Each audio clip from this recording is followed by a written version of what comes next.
This is the area that I want you to look for that has the puffiness or swelling or the inflammation in it, right there.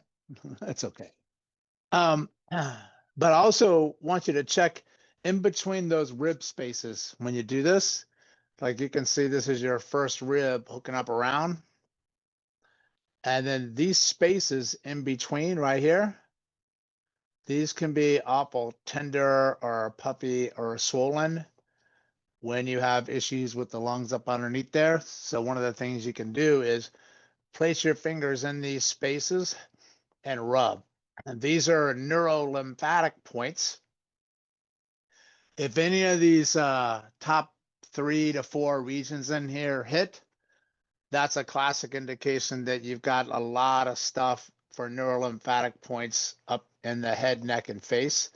So releasing here can help things with the head, neck, and face.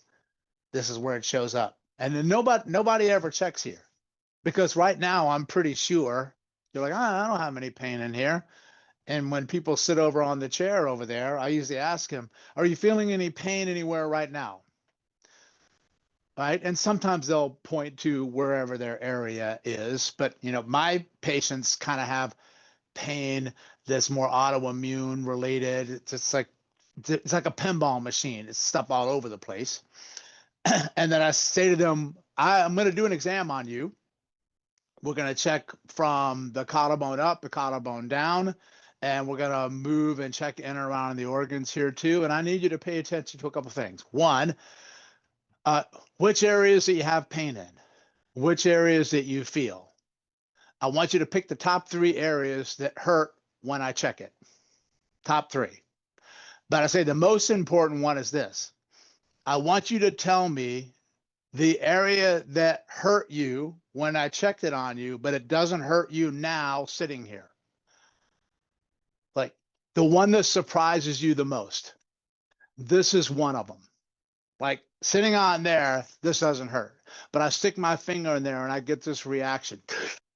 Or I have a lot of people cry, like within 10 seconds, they're bawling, they're going. That's a top 5 spot, sometimes top 3. What that means in my world, that's silent inflammation. That's one of the most important places that I need to be working. I need to work the one that surprises you the most. That's this lung field, okay? Very, very powerful region to work with here. So a hand will be in the front here when we do the sternum reset. And where the hands are going to be when we do the lung pumps are underneath. So this is your clavicle, your left clavicle, your right clavicle. You're going to be underneath that here, right? So my hands will not be on the collarbone or above the collarbone. They will be underneath here. This is a very powerful acupressure, acupoint here for the lungs in that spot.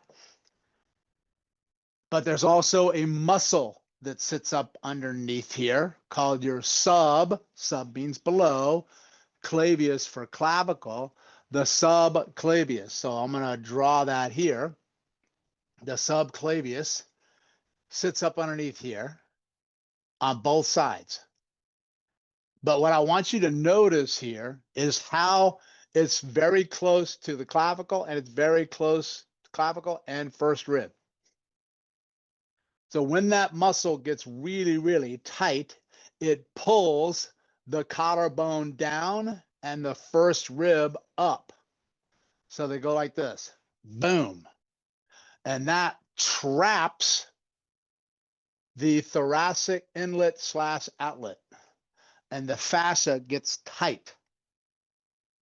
And then that will compromise the blood flow going down from the brain and the internal jugular vein.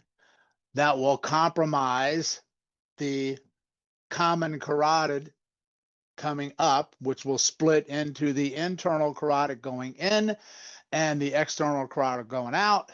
But one of the biggest ones that it gets is on the side called the vertebral artery. The vertebral artery. Why do you think it's called the vertebral artery?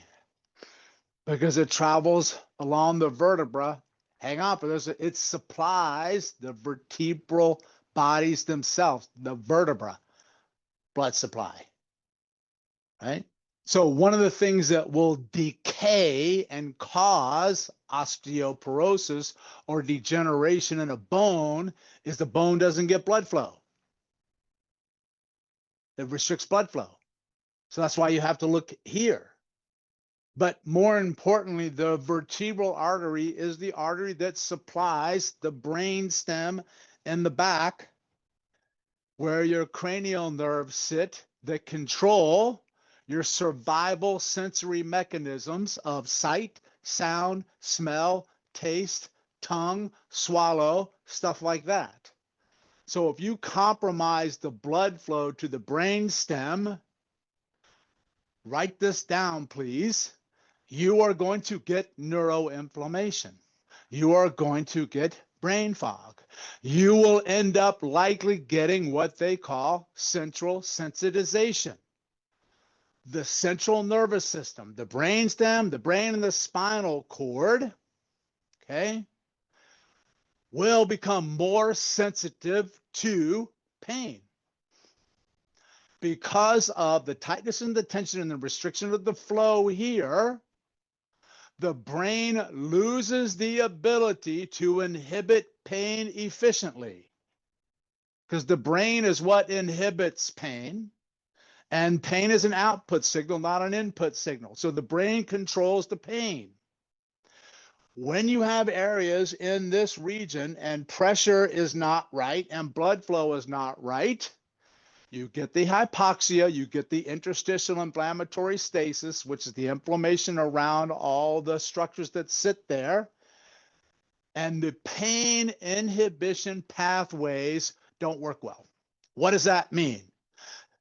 Things that would not normally cause pain and hurt you now do. So the way you can help pain everywhere is to help the brain function better, and you can do that by working here. You understand? And this area here, underneath the collarbone, when that gets really tight, is a big, big cause of TOS, thoracic outlet syndrome. Tingling, numbness, and pins and needles down the hand. It can also be, hang on for this one. Remember yesterday, if you watched this one, we did the Soto Hall test where I check the radial pulse. I bring the arm into abduction, external rotation, a little bit of extension, and I turn my head away and I look for this pulse, the radial pulse, to disappear. It can come back if an organ is influencing this region from the neurovascular bundles, or it can be coming from this thing here. And if I release up underneath that thing with the subclavius muscle, and I get that lung reset, I can go back, and very often this thing is now back. You follow? So this is no joke. Just doing the pec lift that you did before, grabbing here and here, automatically helps that. Now we're going to go in a little bit deeper.